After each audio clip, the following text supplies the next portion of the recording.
Girls. Well, yeah, they did Girls, Girls, Girls, but then they did Dr. Feelgood, like that was their like Return to Form album, and they did Dr. Feelgood, which was a great song, and they did Wild Side, which that was another good, and then they did Without You, and my God, I can smell Vince Neil's vagina from the television. That's how fucking bad that fucking album is.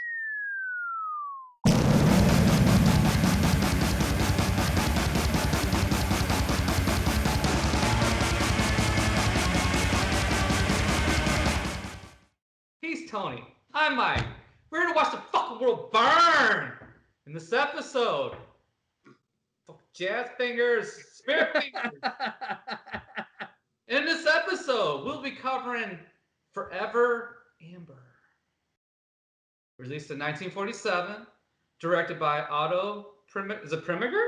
It's Otto Preminger. Preminger. Yeah. One of these days I'm going to be good at saying these names. Who replaced the director, but we'll get to that. Writing duties were done by Philip Dunn, Ring Laudner Jr., and Jerome Caddy. The budget was $4.5 million ish, maybe. Ish. We'll get into that too. Brought in $5 million at the box office, so it didn't do very well. But the funny thing is, there's some other movies about in this era, or not this decade, but about this era, where just because you spent a lot of money didn't mean you had good returns. That's always been the case. There's no such thing as a guaranteed hit in Hollywood. That's all there is to it. Movies that fall in this category include Wizard of Oz. Well, remember this too, that Wizard of Oz and Gone with the Wind, these are movies that have been released over and over again. So I mean, even that's King how they Kong, got their popularity. Being released, one of the first movies shown on fucking color, broadcasted. Yeah. And then, those movies became kind of like an annual thing. Well, exactly. More in the 80s, kind of like an annual thing. But back then, it's like every couple years or so they would show those movies again. That's how they gained those popularity, especially for Wizard of Oz. Oh, absolutely. Even A Wonderful Life. I mean, A Wonderful Life is a perfect example of a film that when it came out, it was not well received. It was not critically acclaimed. And TV stations were looking for movies to run during the holiday season. And that one was so cheap that they could just run it over and over and over again. And that is how it became the holiday season mainstay that it is now. But it was not one of those movies that was instantly critically acclaimed. It took years for that to find it, and it's mostly because it was cheap to run that movie because it was seen as a failure. So take with that what you will, but go ahead and tell us about the cast, and then we'll get into the story behind the movie before we talk about the movie. Okay. So in the cast we have Linda Darnell, who plays Amber Sinclair, who is our main character throughout the movie.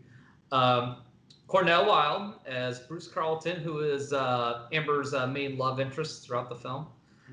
Richard Green as Lord Harry Almsbury, who's Bruce's buddy. He pops up quite a bit through the movie. Yes. George Sanders as King Charles. Glenn Langan as Captain Rex Morgan, who is the captain of the guard. Yes. Richard Hayden as the Earl of Radcliffe, who is the older gentleman in this film who takes an interest in Amber and ends up marrying her later in the film.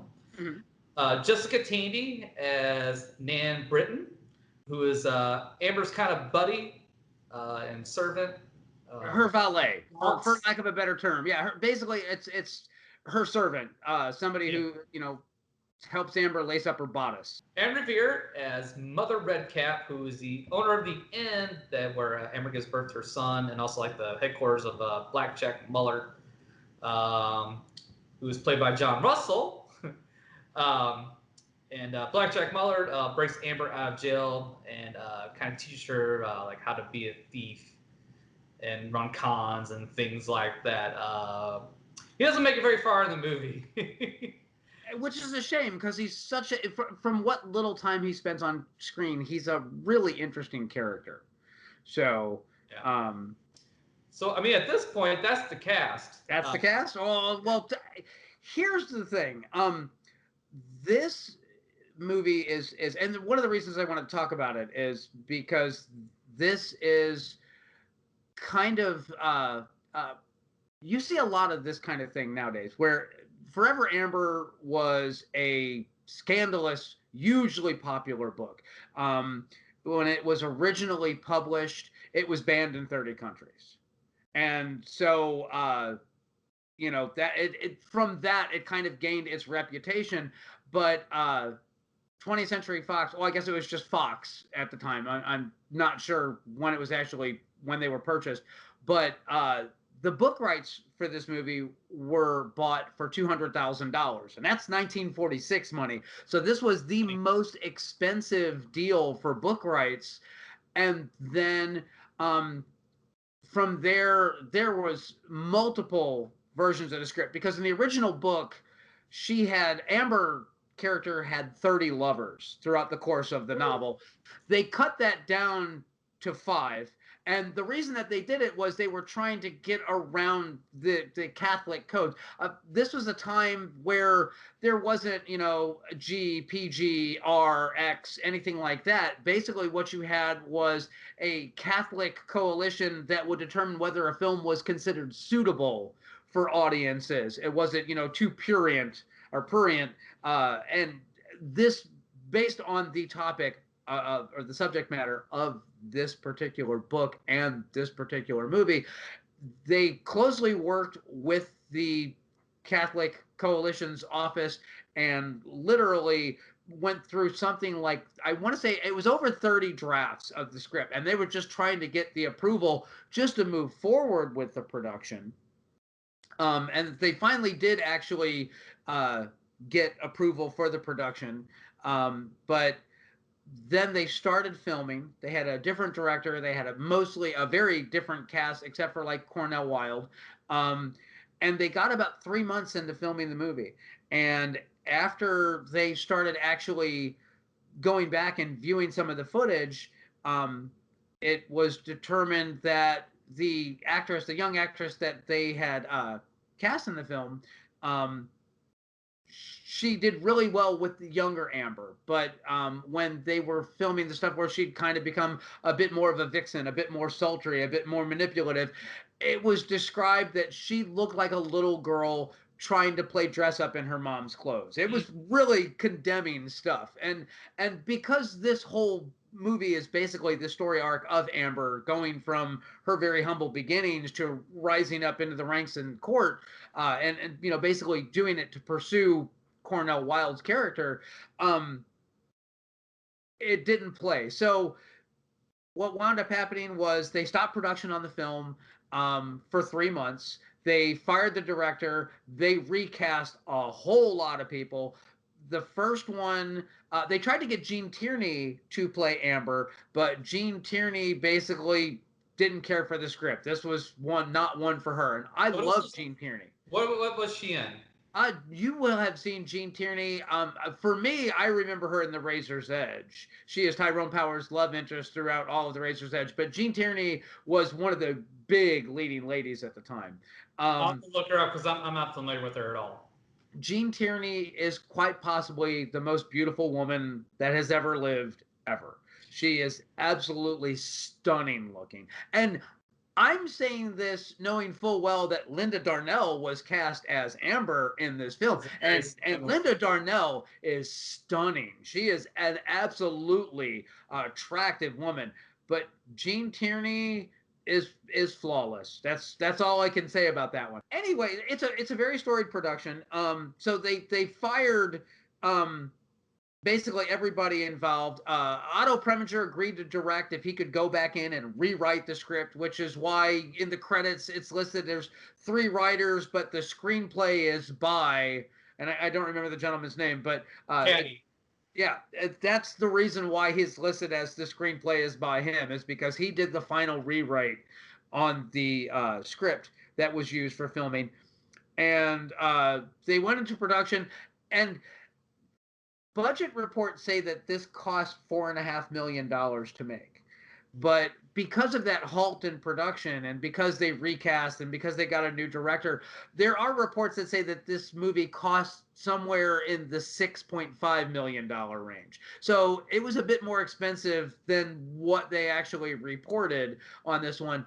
But then the film released and it held the record for highest opening day box office, the highest opening week box office, and then the second uh, opening week box office. It held all those records, and then you have to ask, well, what happened? And what happened was those same Catholic bishops that they'd worked with very closely to get this movie out, they decided they didn't like the film. It was a little too close to the bone. It was a little too sultry, a little too dirty for them. So Fox pulled the film out of their theaters, and they literally went back and they didn't send out new copies of the film. They set out a cut list to the theaters and told them, cut this new intro in, cut this new ending in, and cut these scenes out of the film. So even though we've seen Forever Amber, we have not seen Forever Amber because ultimately that's kind of why the film is not remembered very fondly. It was seen as a scandal back in the day. It was pulled out of theaters. It was hurriedly chopped up to get past the censors of the time, and then it was put back out again. Me personally, I would love to see a restored version of this film with all the original footage put back into it, all those original scenes that were cut out. So if there's some projectionist out there that comes across a reel of Forever Amber that hasn't been hacked to pieces and taped back together, I would absolutely love for that to wind up in the hands of the Criterion people, for them to do a full restoration and do a Criterion collection of this film. I have a version of this film, and there was one of 3,000 movies, 3,000 copies that were pressed, and I again paid way too much for the Blu-ray of this, but it's the only I way. watched on YouTube for free. Well, you saw it on YouTube for free, but here's the thing. The version of it that's on YouTube, whoever actually converted it from either the DVD, the old DVD, or the new version of the Blu-ray, they did it incorrectly because this movie was shot in a 4:3 aspect ratio. Because that's the size the movie screens were back then. This was before we had, CinemaScope and the ultra wide screen experience that came later, or 70 millimeter prints. So when you see it on YouTube, or, if you pirate it, it's a bad copy of the film that you're seeing because it has actually been stretched out and squished. So yeah, because when I was watching it, like every dude was like built like the fucking Hulk or some shit like that. Like everybody was like massive barrel chest. I was like, Jesus Christ, the beating guys back then. very burly men, Yeah. eating potatoes kind of guys. Yeah, like Captain Rex, the captain of the guard, looked like a professional wrestler from like the '80s, like all roided out or something like that. It's funny. So the movie starts off, and the very first scene, you see there's a brief introduction where the Stuart King has been overthrown by a rebel group, and we have a carriage that's going down the road, and the carriage stops, and a gentleman jumps off the carriage, and he runs over to the house and puts a bundle by the front door, and then immediately runs back to the carriage and rides off. And a few moments later, we see those men gunned down by the people that were pursuing them. And that's when we find out that what they left at the front door of a Puritan's house was a baby who they take in. And we cut from there immediately to Amber being, 17, 18 years old. And she is basically being negotiated with to be married off to a farmer in the Puritan village. She's having none of that. She legitimately just refuses to marry this guy. She wants nothing about that. And her father tells her to go up to her room, and he's going to go upstairs and give her a proper thrash. And he grabs the whip, and mom says, "Hey, you know what? Don't use the whip." And That's it. We don't actually get to see that. But it's What funny. actually? It's kind of like the equivalent of like do whatever. Just don't hit her face and don't leave any marks. Yeah, yeah, yeah. Use your hand. Keep your pimp hand strong, my man. But the next scene, Amber sees that there's a group of soldiers that are staying at the local inn, and she sneaks out and she's going to go help out at the inn because there's so many of them. She has designs on this. She goes back in the back, and while you see the other Puritan women in town, they're out there and they've got their little bonnet on, and they're helping out with the inn, and they're really insulted by soldiers leering and grabbing at them, that kind of thing. Amber takes her bonnet off and fluffs her hair and makes sure that she looks good before she goes out. And she takes her tray out and she's serving, ale to the soldiers. And Captain, oh God, I cannot remember his name. Cornel Wilde. I was gonna say she grabs her tray. She goes out into the area where the soldiers are, and she's hit on by several soldiers. Hey, sit on my lap, and then Sir Almsbury, tries to get a kiss out of her, and she, plays that off. She's immediately smitten by Cornel Wilde. Bruce is the Yeah, character. Bruce. Thank you. But she goes over to him and basically asks, where are you guys heading? And he says London, and she's like, oh, take me with you. And he's like, no, we got to travel fast. We're trying to get there before the king forgets we fought for him, and just completely refuses to pass. Kind of funny how the more things change, the more they stay the same, but we won't go there. That being said, she's just flatly rejected. He basically just says, no, we're not taking you. You should stay here and get married. And she wants none of that. She makes it very plain that she's going to get to London one way or another, that she'd be really good company, but he says no, and they leave. We cut to London, and they're trying to Bruce and Harry are trying to have an audience with the king, and he keeps basically telling them, nope, you're not going to get to see the king. We'll try to get you in sometime next month. And while returning to their apartment, one of the stewards at the inn that they're staying at is like, oh yeah, and your cousin from the country is here. And Like, they cousin? go into their apartment, and there's Amber looking absolutely stunning as ever. And she kind of has that look, I can either stay here with you or I'll go find my other accommodations. Bruce, being an all right kind of guy, says like, yeah, no, you can stay here with us, it's fine, and you're crazy smoking hot. Well, he's very gentlemanly, not a true gentleman, but very gentlemanly. True gentleman wouldn't have slept with her, but back then, if you were a nobleman, you didn't sleep with other noble blood. If they were married, they were off limits ish. But you definitely did not sully royal blood, because back in the day, a lord's daughters, that was a trade good. As much as I'm not saying that that's right or wrong, I'm just saying that that's kind of the fact of it, is that they were a commodity. You wanted a daughter that was in mint condition, guaranteed to be producing noble heirs for whatever family you married her off into. But a peasant girl, who cares about a peasant girl? And that was the prevailing mindset at the time. There was most definitely a hierarchy to that.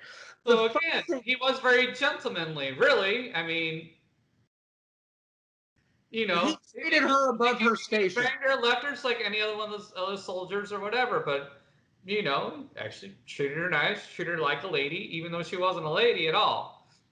Bruce is quite smitten with Amber. She's a beautiful girl, and there's no reason to not be smitten with her. Again, she's a peasant girl, so Bruce really has free reign. But you're right, he does treat her like a lady. He takes her to the theater for the first time, and he takes her to a tailor and has custom clothing made for her, which this is not her black and white Puritan garb. She looks like a lady, and she looks like a stunning lady, no less. She's drawing stares everywhere they go. But Bruce makes it very clear that as soon as his privateering venture is approved from the king, that he is gone.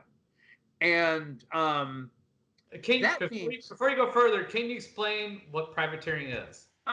privateering is essentially you are a state-sanctioned pirate. The you are given ships by the crown, you are given arms by the crown, you are given food and gunpowder and weapons, and you go out and any ship that is not flying a British flag or whatever country you're privateering for, they are fair game, and you split whatever you take with the crown.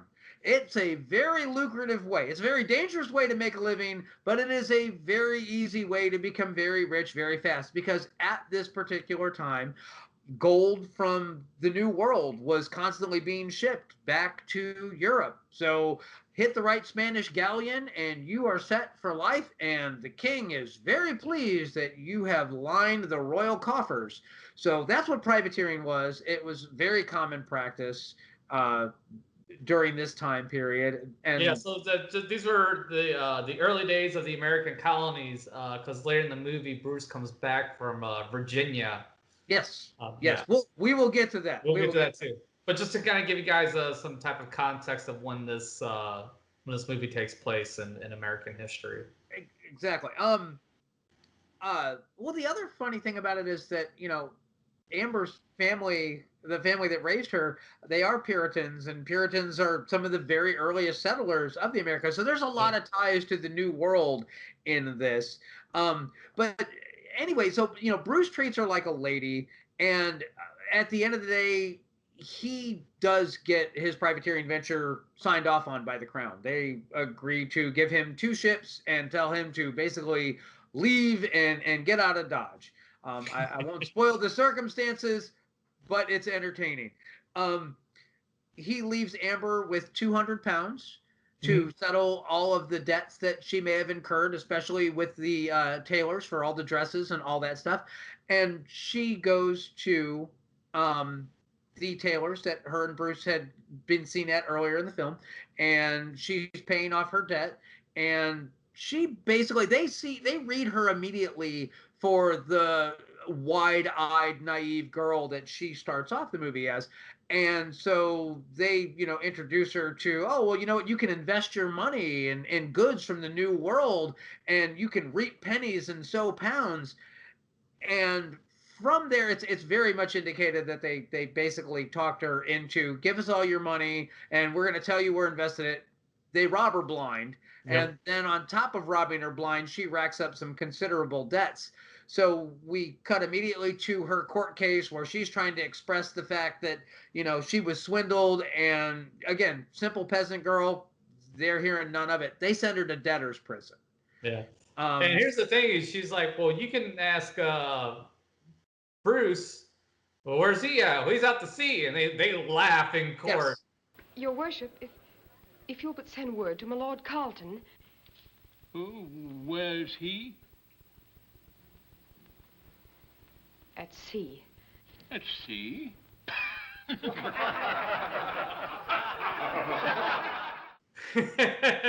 Again, perfectly demonstrating her naivete. Yeah. She doesn't understand that when someone's at sea, well, it's a really big ocean. You're not just going to like send a pigeon out and they're going to come back in 2 days and go, oh yeah, everything's fine, it's all settled. So yeah, it's conveyed perfectly in a narrative sense. It's all very efficient storytelling. There's something we left out though, and I think you were going to hit on it, but it had already happened in the movie.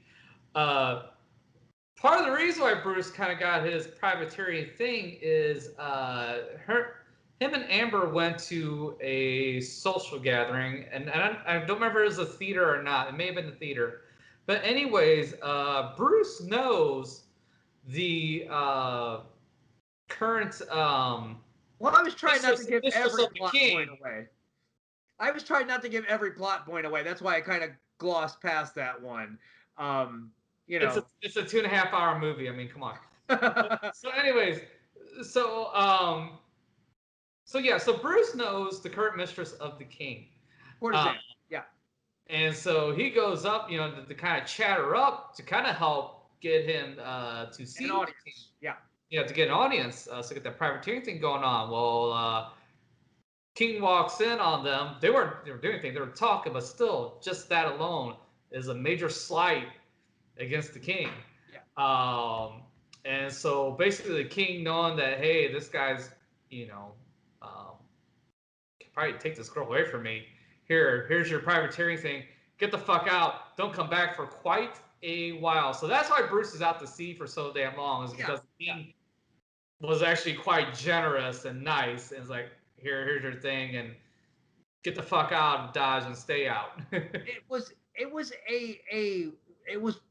perfectly played in that he's in a compromising position, but it's not so compromising a position that the king could just, have him arrested. That would seem like overkill. But you know what? Hey, I gave him a reward for his service during the battle. So you know what? I'm going to privately tell him. I believe that your original plan called for a voyage of 6 months' duration. Yes, sir. I suggest that you prolong it for as long as the health of your crews and the safety of your ships will permit. I understand. And now, good luck and good hunting. It's really cleverly done, and again, it is a very efficient storytelling. It sums everything up in just a matter of a single scene, but it's a far more complex relationship there. And that's, again, one of those reasons why I really like this film, is because there's a lot of really big situations, and they have managed to boil it down to its essence. And if you ever stop and think about any of it, you pull on any of the threads and you can see exactly where it all ties together. But taken as a straight-on narrative, it is so efficiently told. It really is a wonderful movie. But that being said, so Amber is in jail. For not being able to pay her debts. Yes, she's in debtor's prison, and naturally, you're supposed to go to debtor's prison and work until you have paid your debts off, at which point in time you'll be released. And while she's in debtor's prison, one of the ladies that she's in prison with has a child, and she sees how absolutely horrible conditions are for that. There's no midwife. So it's a very dangerous proposition to have a child while in jail. And while basically waitressing for a Christmas party that's being financed by some of the seedier characters who aren't in jail for debt, she runs into Blackjack. And Blackjack, quite taken by Amber. And he basically lets it be known that he has plans to escape, because he knows that, they've already branded his thumb. This time they're going to hang him, and he doesn't plan on being there for the hangman's noose. So they make the deal that Amber will keep him company while they're in jail until the pending escape comes. And when they escape, he will make sure that Amber is taken care of in the manner that she's accustomed to, if she helps out with some things on the side here and there. Now, Amber, makes sure that this deal is ironclad. She agrees to it, and then she tells him, oh, and by the way, I'm pregnant. Sink me, but you're a sly wench. Which, again, Brilliant. Brilliantly handled. Amber is no longer the wide-eyed babe in the woods. She has picked up a few tricks here and there, and one of them is you don't have to divulge everything to strike a good deal. Strike the deal, then let the details out. It's you're actually seeing Amber's character through Bruce's and her relationship, from her winding up in debtor's prisons, from being swindled. You're starting to see this wide-eyed country girl kind of start to get twisted into use what you've got to get what you want, and that's a through line that follows through the rest of the film. At this particular, she is a survivor. Absolutely. So they do escape, and Blackjack takes Amber to his boss's house, which she's referred to as a murderess. Which is to say, she's the head of the gang. She's the brains of the operation. She tells people where to go. And she agrees to watch out for Amber, that they'll find some use for her. Well, it's kind of implied that she's going to be prostituted. But Blackjack is a jealous sort, I'm going to assume. And, Amber is a good-looking woman. So turns out that what they wind up introducing Amber to is she's going to get to wear the fine clothing that she loves, and she's going to go after noblemen. And after basically luring them to a compromising position, Black Jack is going to show up with company and beat them and rob them. And so you can tell that just from the one scene where they actually show this, that this is a very practiced thing. They've done this a couple of times. This is nothing new for Amber. So anyway, you can tell that this is something that they've had some practice doing. This is something they've done multiple times. Again, super efficient storytelling here. You don't need to show it, a montage of it happening 15 times. You do it one time and you see that it's so polished that they've done it a dozen times before, you can tell. While they're busy robbing this gentleman, the guard catches him in the act and Blackjack gets shot. And Amber takes off running, and she is trying to hide from the guard while they're basically trying to figure out, find the people responsible for the robbing and beating of this nobleman. Just through happenstance, she finds a door that's open and goes into a kitchen while she's waiting for the guard outside to pass. And it happens to be the home of Captain Rex. And Captain Rex is exactly that, the captain of the guard. Rex is having a bad night playing cards. His luck is for nothing. He walks into his kitchen and finds this gorgeous redhead dressed like, a lady. He, quickly tells his friends, why don't you go on about your business? And he asks Amber, what's the story? What are you doing in my kitchen? And she's like, oh, well, this man outside accosted me, and I was just trying to get away from him until he, goes away, and then I was going to go home. And he's like, well, you can stay here until it's safe. That's fine. Then the guards, outside knock on the door, and Rex, as their captain, is like, no, you're not coming in here, but tell me what's going on. And they're like, well, gentleman was beat and robbed, and there's a lady that we were pursuing, and we're trying to, find out, where she is. We know she's hiding around here somewhere. Rex gives Amber a good old once over with the old eyeballs and like, no, she's not here. I don't know what she's doing. And, it's funny how that is. And, Amber's like, I'll be pleasant company. And Rex basically lets her know that, you know what? I can hide you in plain sight. I can literally get you a gig acting. And by royal decree, actors are wards of the crown and immune from arrest. So Rex has this brilliant idea on how to, make sure that Amber isn't going to be arrested for this crime down the road. Because once you see her, it's not like you're going to not be able to pick her out of a lineup. But right. Then on top of all that, he can make sure that he gets to spend some time with her. So that's exactly what happens. Amber winds up becoming an actress. She catches a lot of royal attention and noble attention at this particular point. And while she's actually acting, the king comes to one of the plays, and he immediately, invites her to a royal dinner.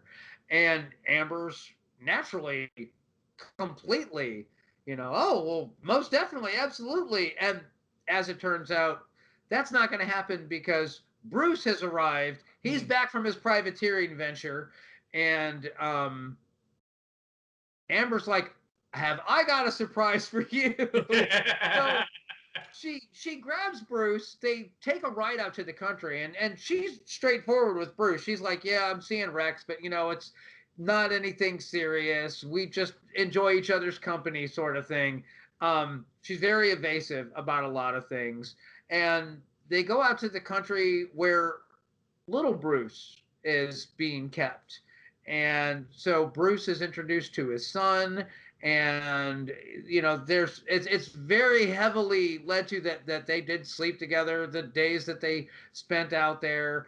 And Amber decides that it's time for her to go back to town after she introduces Bruce to his child, and they have some romance and all that. And she's trying to figure out a way to let Rex down easy so that she can go be with Bruce.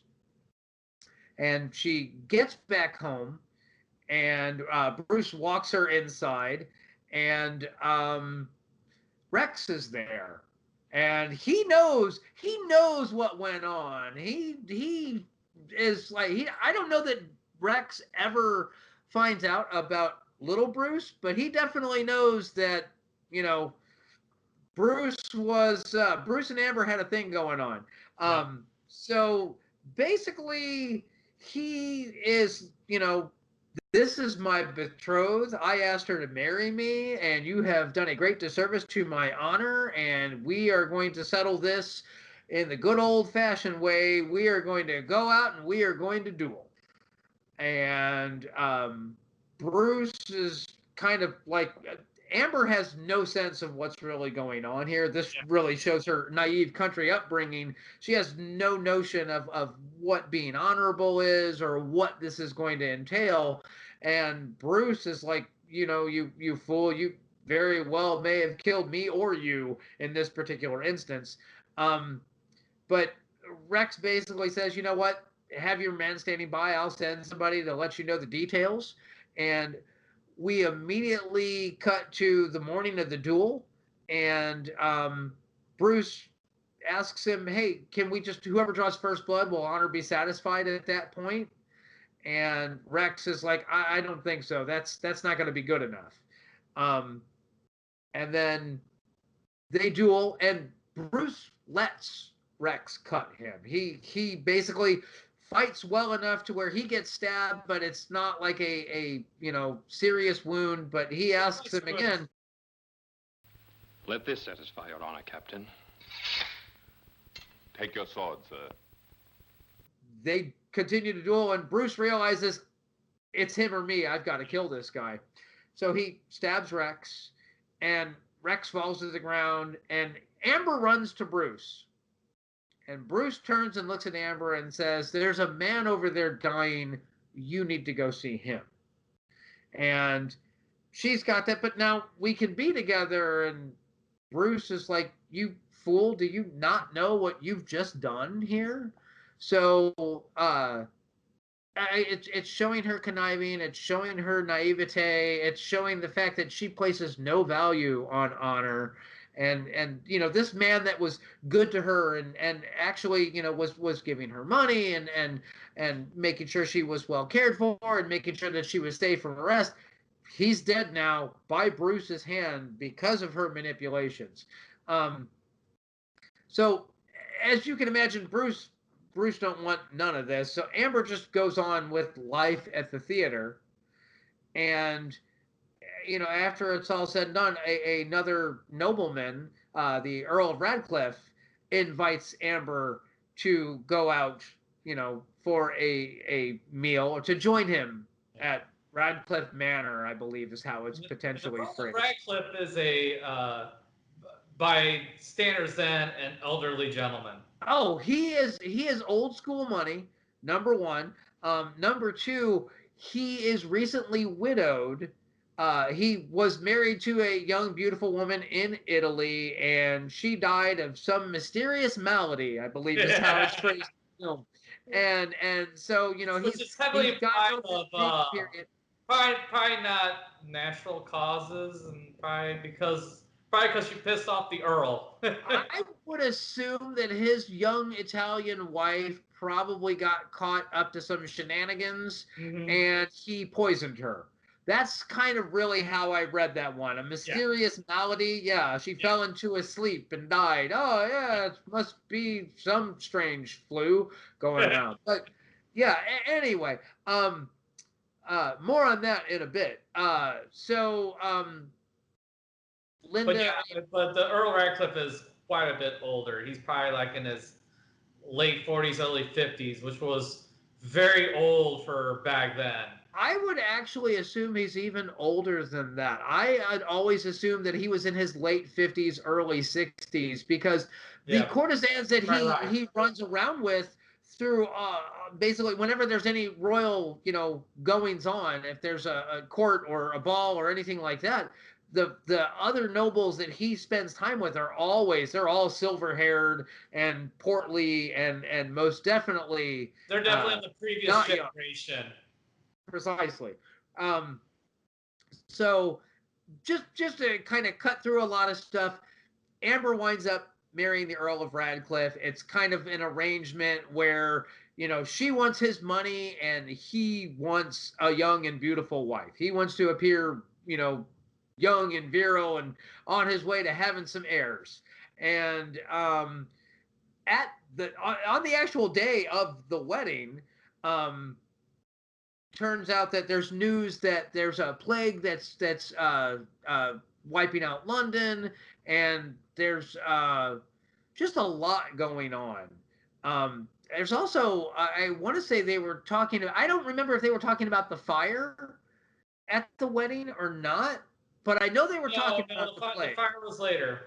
Okay, so because they were. Word gets back on the day of the wedding that Bruce is back. Yes, yeah, and so Amber, in her wedding dress, literally runs out, grabs a carriage.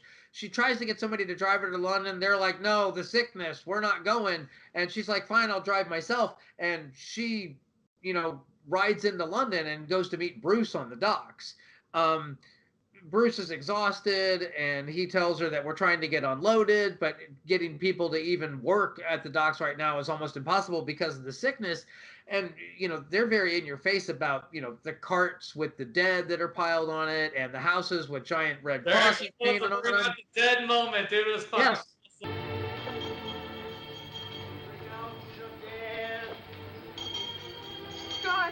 God. What do you want? Come here. Yes, there is even a bring out your dead moment. But Amber talks Bruce into, hey, let's get out of the city, get in my wagon, and let's go.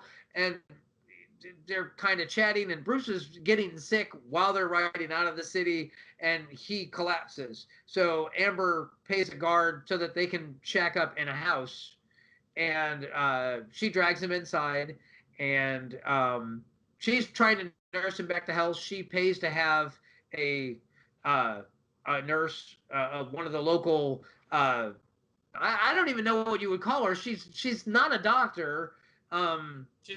Just a nurse.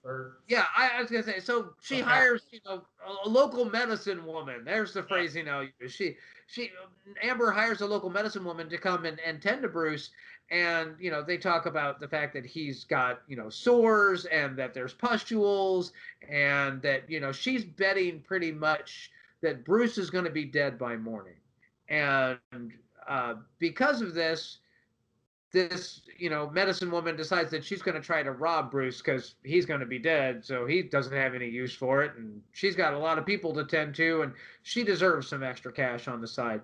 So she tries to strangle Bruce, and Bruce winds up, fighting back. He's got enough spirit left in him to try and fight back. And while she's trying to, while the medicine woman is trying to choke Bruce to death, Amber comes in, and Amber winds up killing the medicine woman.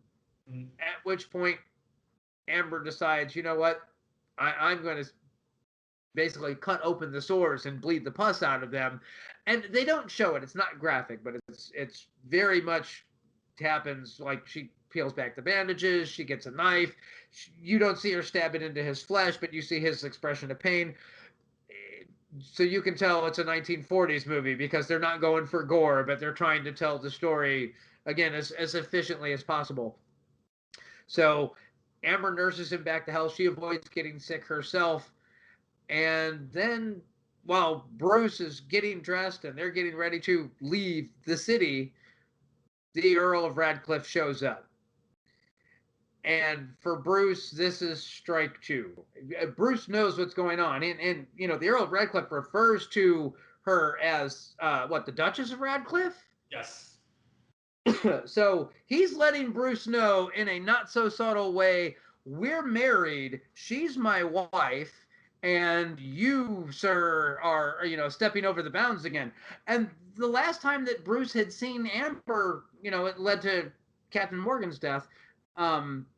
So it kind of brings all that back up again. And the Earl of Radcliffe basically says, look, I'm not a young man. My sword, my dueling days are way past me at this point. But, if you can keep this indiscretion between you and I. We don't ever need to talk about it again, sort of thing. So Bruce leaves.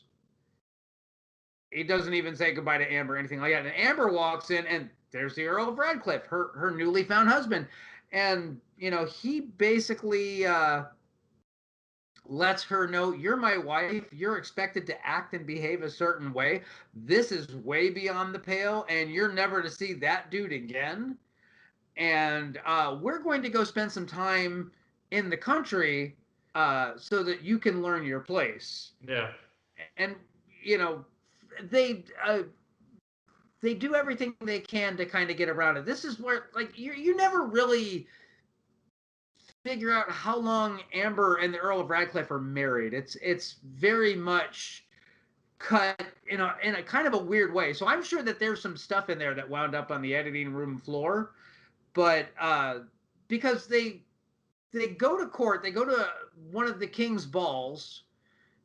I should rephrase that. Well, I'm ever upper class, high society. God's gift to ballroom notoriety. And I always fill my ballroom, the event is never small. The social pages say I've got the biggest balls of all. They go to one of the royal balls. And That's better. they go to one of the royal balls, and I was gonna say they go to the royal ball, and Amber is seen as having made a spectacle of herself because she's never been to court before, and here she is now. She's a noble lady, and she's being introduced to the court of King Charles, and so this is all like everything she ever wanted. This is like, Christmas and New Year's and Easter and everything all wrapped up into one. She is there to definitely let the court see her. And the Earl of Radcliffe basically says, you're making a spectacle of yourself. And King Charles notices her. And he's there with the same courtesan that got Bruce in trouble earlier in the film. And he's definitely kind of bored. He's King Charles is on the prowl. He's looking for something new. He's got things to do. And he makes a beeline straight for Amber. And Radcliffe is in no position to say, no, you can't dance with my wife, like he had done the year prior to this. So King Charles and Amber are dancing, and they are very heavily flirting. They are chatting each other up big time. And there is no mystery to this. Amber is most definitely letting it be known that if the king is looking for some royal favors, she is not unopposed to that notion. She is available. Anyway, King Charles drops Amber off with her husband and invites Amber to dinner. And the Earl of Radcliffe says, no, we can't do that. And King Charles is like, well, if the late hour is a problem for you, perhaps the lady and I can dine together, which is really spelling out exactly what Charles' designs are. And the Earl of Radcliffe is like, no, you know what? We're going to go. I'm in distress. The news about the fire is really wearing on me. So we're going to head back to Radcliffe Manor. And that's exactly where they go. Now, naturally, Amber is smitten. She's like, I've got this in. I can go back to the ball. Nan, go outside. Keep an eye on the Earl of Radcliffe and let me know as soon as he's asleep. And I'm going to go back to the ball. And instead, you hear the door lock outside. And then you hear the other door lock outside. And you can see the fire outside the windows of this room getting closer and closer to the house. It's beautifully rendered. It is wonderfully shot how they actually show the fire getting closer to it. And then the Earl of Radcliffe comes in when it's very obvious that the house is about to burn down. And he basically lets her know, you know what, I've had enough of you. You've made a fool out of me for the last time. It's pretty much spelled out what happened to his Italian wife, that, the lady met a bad end because the Earl of Radcliffe is a little bit of a jealous kind of guy. And he strikes her, and she makes some mention of the fact that he ain't quite got it like he used to. Apparently, the Earl of Radcliffe does not have any children because the Earl of Radcliffe is a bit of a limp noodle, and so it's stated as such. And Amber basically says, "Look, if you can't give me what I need, maybe I should be allowed to go get some on the side." And that's an insult. That's a step too far for the Earl of Radcliffe. So he strikes Amber, and the Earl of Radcliffe's valet sees this, and he comes in and he throws the Earl of Radcliffe a well-deserved beatdown. And then after that beatdown, he throws him in the fireplace. And then, as if that wasn't good enough, the house burns down and falls in on him. So, yeah, they really had it in for the Earl of Radcliffe on this one. But Amber has escaped, Nan has escaped, everything is okay. And here's Amber. She's a widow. She has position. She has wealth. There was no such thing as a prenuptial agreement in the States. So she is now widowed and in the favor of the king. He very, very available. There's she is basically let it be known that yep, she's good to go. And that's exactly what it is. She is most definitely, she becomes a courtesan of King Charles, and he is quite smitten with her insofar as he allows her illegitimate child to come and stay at court. He gives him a title. And so, these are the acts of a man that is crazy in love with a woman. He is doing everything he can to legitimize her child, her illegitimate child, and all is right with the world. Amber has got everything that she ever wanted. She has climbed to the absolute top of the pile. She is in court. She is, the most loved courtesan of Charles II, second only to the Queen. I mean, that's the only name that gets dropped before hers, and everybody knows exactly who she is. She is surrounded by nobles who are just throwing money and gifts at her left and right, and all seems okay. And then one day, while her and King Charles are in the park walking the dogs, there's Bruce and his new wife from the New World. And he's just, come to London from the New World. It turns out that he's there to settle his affairs. He's selling all of his estates, and he is moving to America for good. And, Amber is still very much in love with Bruce. And King Charles is very smitten by Bruce's lovely brunette wife. She is quite an attractive woman. But Amber's sees the chemistry between the king, and he sees that, he's attracted to Bruce's new wife. And so she starts scheming and conniving. And what she does is she goes back and she invites Bruce's wife to dinner with her and the king.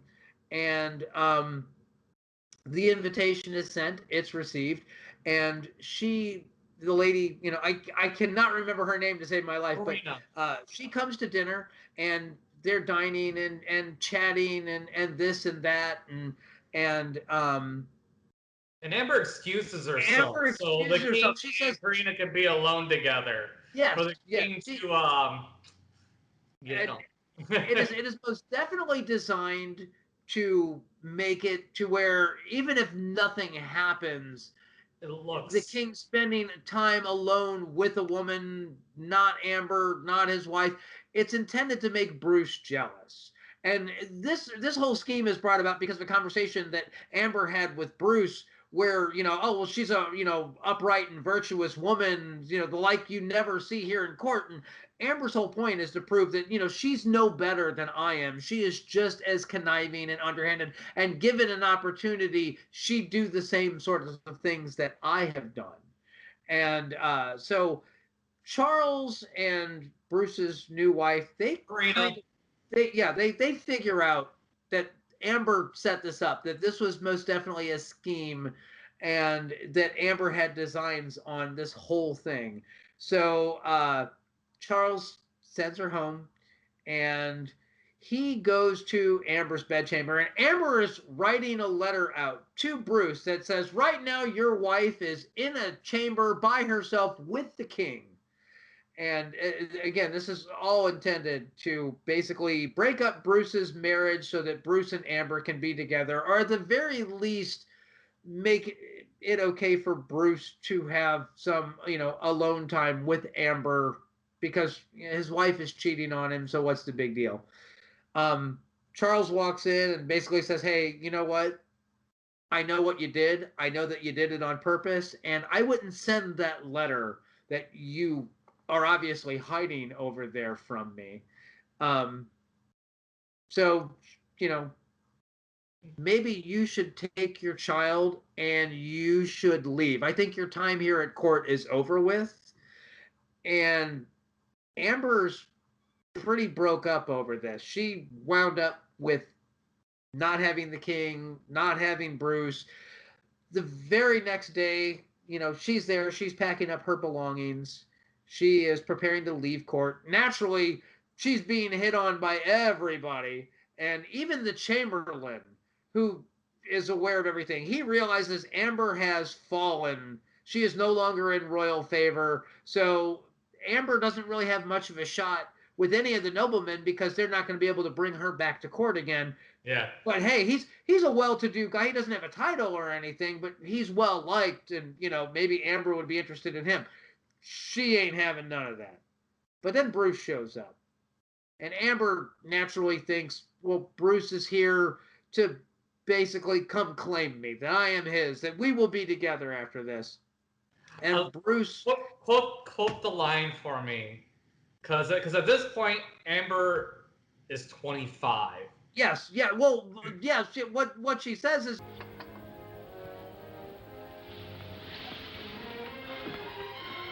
I wonder if he thought I looked old. He knows I'm almost 25. Yeah, I hope that Bruce doesn't think I look old. I mean, I'm almost 25 now. So yeah, so it's think about that, guys, for a second. So think about that for a second. So she started off when she was 16, 17. Now she's 24. So all this shit has happened to her such a short frame of time. And she's obviously still an attractive lady, but yet at the age of 24, almost gone 25. Well, you're a fucking old lady. Well, yeah, I was gonna say, if the average life expectancy is 40, you are past your midlife at this particular point. But even more importantly, and this is a point that they don't really address in a lot of movies, is that a lot of women died during childbirth at this time. And here's Amber, this very available woman. It is expected that if she's married again, that she's going to bear children. And childbirth was the killer of women back in the day. And a lot of royal, noblemen back then, they literally would marry a wife and have children with them until they would, die in childbirth, and then they would go get a new wife, and they would repeat the cycle over and over again. So, for Amber to, now we look at 25, what are you talking about? You're young, you're beautiful, you're this or that. Amber knows, the writer of this book, Amber's character knows, yeah, does she look old at 25? That's not a stretch. There's not a whole lot of old royal ladies. There's an awful lot of old royal noble, men that 60, 70, but not the ladies, not so much. Anyway, Bruce's return, Amber thinks he's there to reconcile. They're going to get together and have their happily ever after. And no, Bruce is there to take little Bruce to the Americas with him. He's going to make little Bruce his legitimate child, his named heir. And Amber has that initial, well, she's going to treat him horribly. I'll never let you take him. He's mine. And Bruce says, you know what, if you're so sure of yourself, why don't we ask Bruce what he wants, little Bruce? And little Bruce comes in, they put the question to him, and Bruce is like, can I really go? Can I go to the Americas? Can I meet a red Indian? Can I, play outside? And it's revealed really beautifully, really subtly that, all of this ambition, all of these things that Amber wanted, fine clothes and court life and balls and all, it's not at all what her son wants. He wants to play outside and not have to act like a gentleman. He wants to be like a kid and run around like an idiot and not have to worry about getting in trouble for, wrestling with the other noblemen's kids, that sort of thing. So Amber immediately, has a angry, very angry reaction, which ends up with, just take him and go. I have stuff to do here that's important. I'm going to be planning a ball, and everybody from court is going to be invited, and it'll be out at my country estate. Ultimately, at the end of this, everything that she spent all this time pursuing is empty. And Bruce takes little Bruce, and you see Amber run to the window, and the last shot that we see of the film is Bruce and little Bruce walking out through the courtyard with the dubbed over, may God forgive us for all the, lives that we've destroyed, or something like that. I'm not sure what the exact phrasing is, but that is very much, it's the very heavy-handed message. And it's this, intricate character study. It's very much a morality play. I would love to see the original edit of this film before it was cut to this, because that voiceover at the end was added. Apparently they didn't feel that it was heavy-handed enough that she loses everything. They didn't feel that it was... Yeah, they didn't feel that Amber had suffered enough by not being in favor of King and being sent away from court, and so they had to throw in that bit of overdubbed dialogue at the end of, look at all the lives that we've destroyed with your ambition and you being a loose and immoral woman. The message was already there. This was a movie that was really designed to be the next Gone with the Wind. And I say that very matter-of-factly, but I mean, when you watch Gone with the Wind, Scarlett O'Hara she's not a great person, but she is ambitious. She goes through multiple husbands, but I guess, you could get away with that because she legitimately married all of them, but they were dying left and right. Yeah. And at the end of the day, Scarlett is left with, nothing, but by God, she'll never be hungry again. She's still got Tara. She's got her home. And even though the South has fallen and her entire way of life is gone, she's going to make good on all this. And that's fine. But you take that and you compare it to Amber, and here's a woman that was, should have been born a noble, should have been raised a very certain way, but because she was raised by Puritans and that that whole sense of morality and what is right and what is not right,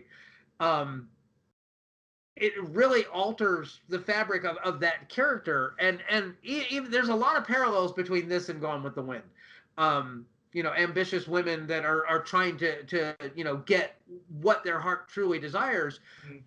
But at the end of the day, Forever Amber is it's a much darker story. It is a much, almost angry kind of movie. And I say that in that, to me, I watch it now through 2020 eyes, and it's very proto-feminist. It is very, here's a woman that made her way in the world. But rather than showing that as a positive, it is absolutely showing that, she did all this stuff and she's a bad person and you shouldn't be like her. And at the end, she was ruined for it.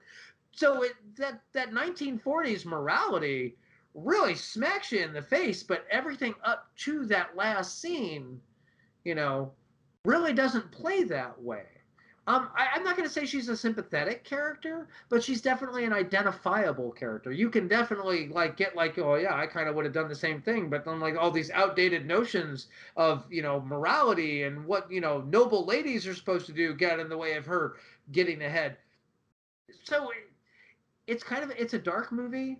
I've seen this several times. I love this movie. What did you think of this movie? just reflecting back on what you just said a second ago, how being proto-feminism or something in that regard, and morality and whatnot. She is an awful person in every sense of the word. Oh yeah.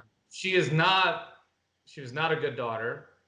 She was not a good wife. She was not a good girlfriend. She was not a good mother.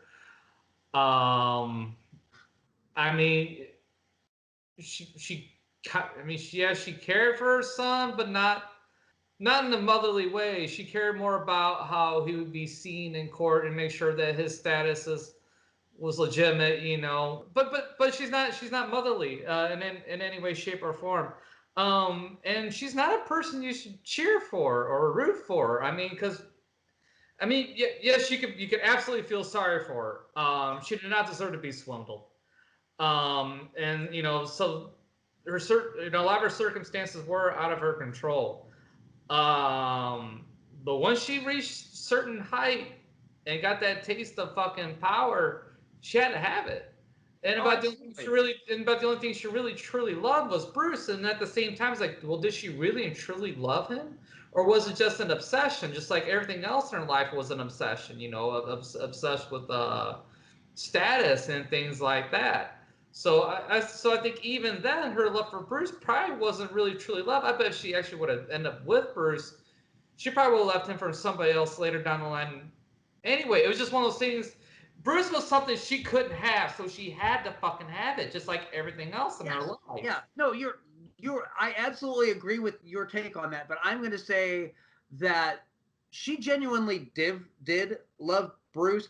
Bruce was the catalyst for her to do all this. That was her excuse to do all of this. And I'm not saying that, rightly or wrongly, and I have no idea, I didn't write the book. I don't know if they had gotten together and everything had been happily ever after. I'm not saying that, she wouldn't have died in childbirth at 25. But I will tell you this. Your one point about she was not a very good mother, you're absolutely right. Little Bruce, she took care of like he was a precious thing. Yes. Because little Bruce was leverage. That's exactly what he was. You're absolutely right. He is never presented as a child. She's never presented as a loving mother. But he is most definitely presented as Amber's leverage over Bruce. The one thing that he can't do without is his own child. And at the end, that's kind of that last insult to injury. After being thrown out by the king and all that, she doesn't even have her child. That was the one thing she always thought was for sure going to get her and Bruce back together. So I am going to say, and maybe this is just me being, idealizing Amber, but I'm going to say that she did genuinely love him. And that's why she did all of these other things, because it did not matter what was going on in her life. It did not matter who invited her where. It was not a matter of money or position or power or anything. When Bruce got off the boat, Amber was all aboard. She turned down an invitation from the king. It did not matter. Nothing. She left her own wedding. Yep. Bruce, I won't say that Bruce was the obsession, but Bruce was the love of Amber's life. And, whether it was a healthy love or not, I can't say. But I will tell you not, because it's a love that left three people dead, 3 men dead. Blackjack died, not directly by her, and really kind of his own thing. So, I'll let that one go. But Rex absolutely died because of her. Yeah. And so did the Earl Radcliffe. At the bare minimum. Well, I was going to say, the Earl of Radcliffe, he had it coming. He did. But still, he died because of her. Oh, sure. Yeah, yes. Absolutely. But at the end of the day, it really wasn't Amber that killed him. It was his valet that killed him. So. Well, why did the valet kill him? Well, remember that they do Earl of Radcliffe beating her several times. Guy's death. She didn't kill him directly, but indirectly they died because of her. Oh yeah, absolutely. And I'm sure that if you went back and read the book, that there's probably a much larger, body count that Amber is directly responsible for. But the other thing I find really funny about this too is how much you like the character of Amber, but yet hate the character of Sherry from 1114. It's almost the exact same fucking character. You have an ambitious person who has one true love and has destroyed the lives of many people trying to get to that one person she's trying to get to. There's so many parallels. You're absolutely right. So many parallels. There definitely is. How I can sympathize or identify with this character, but yet with Sherry, you can identify with that character, but yet it's almost the exact same fucking character. Here's the thing, though, and here's, I guess, the line for me personally is, on a surface evaluation, there's a lot in common between these two characters, but I know Amber's motivations. That's expressed to me within the course of the film. I understand why she's making the decisions she's making. I understand what it is that she wants. It's all put out there. So as a character, she is far more developed through the narrative of the film. But she also had 2 hours and 15 minutes to do that, whereas in 1114, to cover everybody's story, they only had 20 minutes tops. I get it, but at the end of the day, what I know about her as a character is she wanted to rip 2 dudes off for $1,000 and leave town with a drunk. Her ambitions were somewhat, a lower tier. It's not like she was trying to marry a nobleman and go to the New World, and raise a happy family. No, she was just trying to, rip 2 dudes off and bail. So while there most definitely are parallels, these are both women that use their looks to get exactly they wanted from men that she found easy to take advantage of. I get all that. It's not lost on me. And it's also one of the reasons why I wanted to talk about this movie, especially right after 1114. There's some other things in this film too that I love. And I admire the craft, because let's be honest, this is a gorgeous film. This is for exactly what $4.5 million back in 1940 something dollars. I mean, oh yeah. Oh well, there's also huge effect shots in this film too. I mean, you have the Fire of London being shown on screen, and you have like that whole bit with the collapsing roof, which is stunning. Those are great shots, and there's just tons of matte paintings, which, you can, if you know what to look for, you can pick out. But a lot of those matte paintings are really so well done, you don't even realize that that's not a full set that you're seeing. The wardrobe was flipping amazing. Oh, yes. And, when you see it on Blu-ray, and I know that, like I said, I know there's a YouTube version of it floating around out there, but you really miss on YouTube. I could grasp the quality of everything that's on screen. So, but there's also like a lot of subtle stuff in this film too. Like when you first see Amber and she's dressed as a lady for the first time, she's dressed in blue, and blue is kind of the color of innocence throughout all of this. She's like in blue and pinks, and then like when she's with Rex, she's in this gown it's like white, but then it's got red strips through it. It's very kind of halfway vixeny. But then when you see her and she is with Charles, she's wearing gold. All of her clothing is this gold color, and it's like, she achieved the wealth that she wanted. She has all this finery, but at the end of the day, Charles isn't what she wanted. But ironically, at the same time, when they show little Bruce, he's wearing blue. When they show Bruce's wife from the New World, she's wearing blue. So blue is most definitely the color of innocence. And there's a lot of that kind of production design in this film.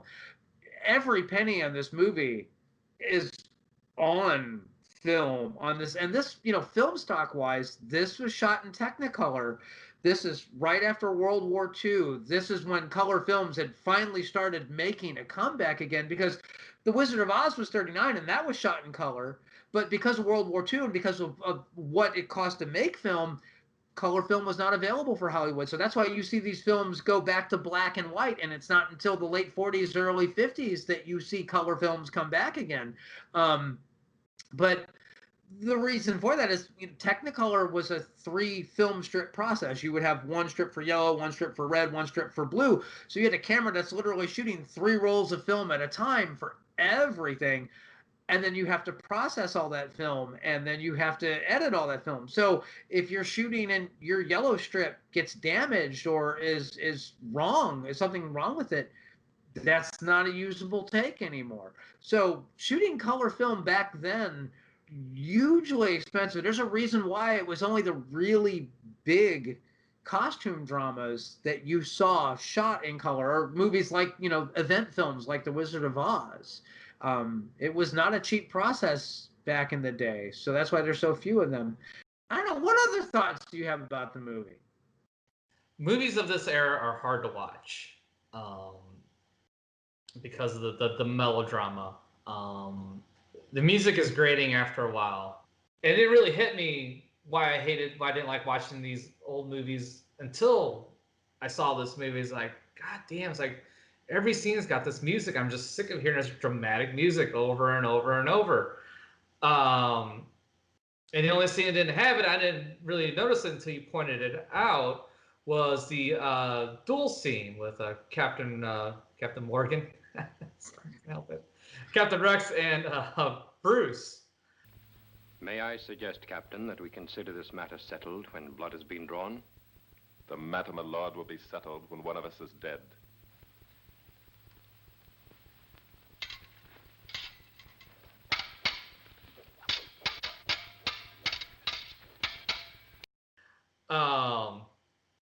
So that's hard to kind of get past. The other See, thing I find it funny.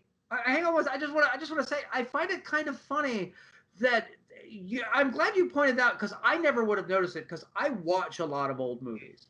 But it almost seems like the language of cinema has flip-flopped, because it used to be like you had music going on for everything, and then for a big dramatic scene, you'd stop the music so that you could hear everything that was going on. Nowadays, it's exactly the opposite. There's no music going on until the big dramatic moment, and then you have like the music swells up behind it. So I'm kind of fascinated that you made that observation that the musically the cinema language has completely reversed itself. So the music is a big one for me. It took me a while to kind of get past the acting style of older era films. Mm-hmm. As far as like just getting to like a recommendation, kind of recommend this film, I don't know, because it's just I didn't enjoy the film at the time, but the more since it's been about a week or so since I watched it, I've kind of had time to really think about it and take an appreciation of what was accomplished with that film. And I agree with you. I would watch it again, but only if I could see the stuff that was on the editing room floor. Because even for me watching it for the first time, the scenes with with Blackjack, it's like you could tell that there should have been a more substantial character, because that character was on screen for a very, very short amount of time, but yet was a very pivotal character in Amber's life. I have no clue who I recommend this movie to. I mean, unless you really like movies, or if you're open to watching new things, like expand your horizons. Man, I don't know. See, for me, this is the kind of movie that I would recommend to somebody who likes historical dramas, who likes big costume dramas. If you watched The Tudors and you watched Versailles, and you really enjoyed those, this is most definitely going to appeal to you. This is all the elements of that kind of show, or big costume drama movies like Remains of the Day. What was it? Daniel Day-Lewis and it was Daniel Day-Lewis and Winona Ryder and Michelle Pfeiffer. Age of Innocence. Okay. Yeah, you know that, because I have no idea. if you like big costume dramas, big period pieces that are if that's your jam, this is a movie most definitely for you. Is it for everybody? No. And I knew that when I, picked this one to watch and talk about. But I realize I have a nostalgic attachment to this movie. This movie was made way before I was born.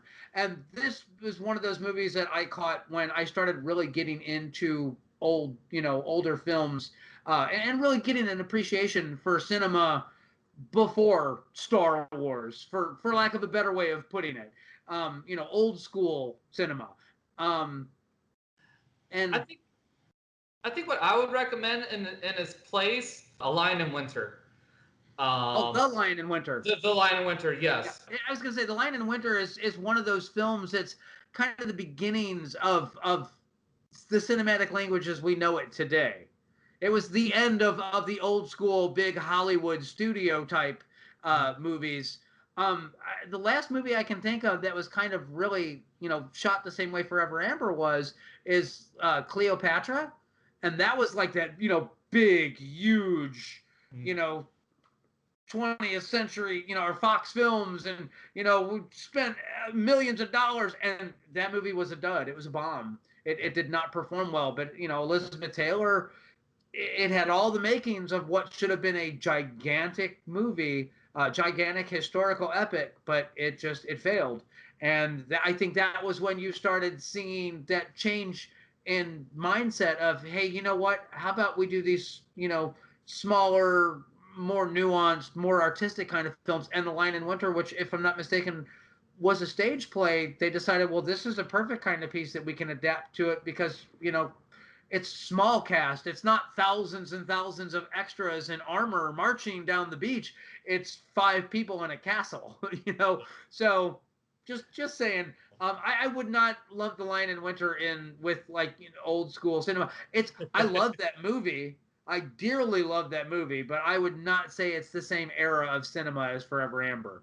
So, well, I was thinking more of to kind of ease people into older films. Like I said, it is from a newer generation of filming, but I'm trying to baby step people back. I guess probably my next recommendation then, which would probably be closer to this style. Still not quite there yet. Even then, I think about it, would be Samson and Delilah, which is very much a woman smitten and scorned and does some mean, awful shit. Dude. Oh, sure. Yeah. I would actually say that you should go to the classics. That you should go. Spartacus, Ben-Hur is an old school big studio film, a historical epic. I think that Ben-Hur is still a great film, and let's be honest, that chariot scene is always going to be one of the greatest things ever put to film forever.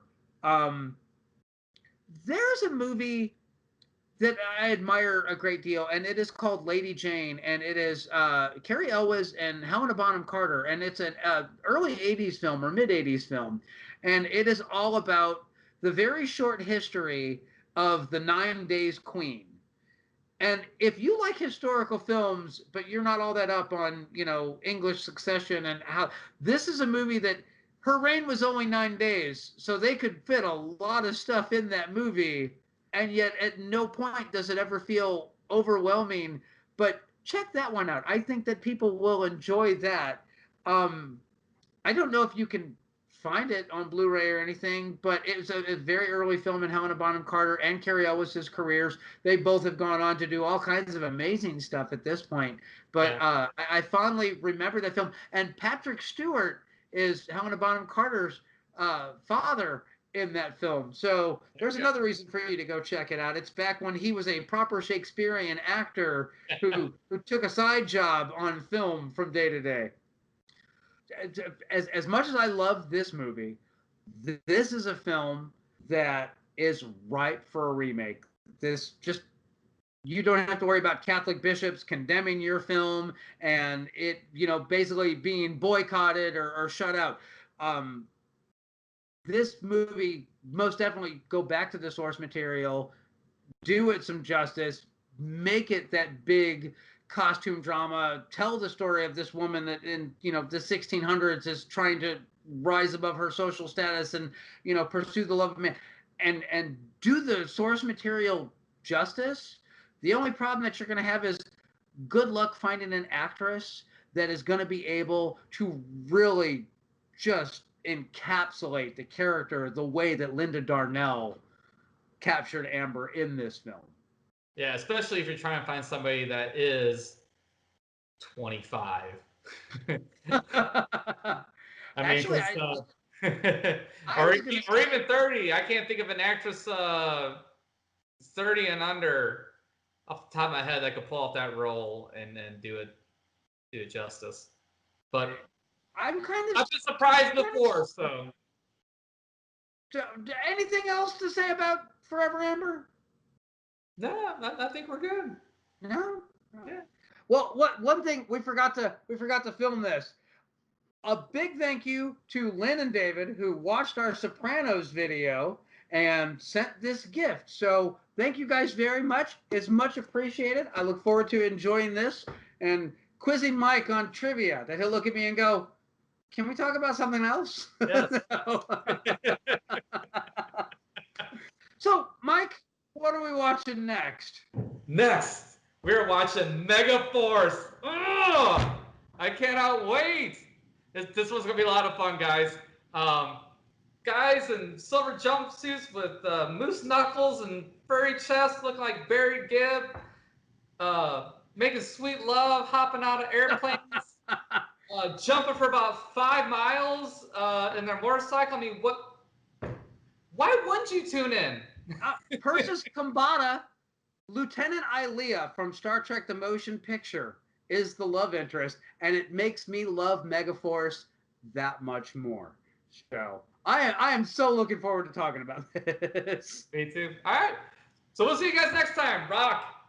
Peace.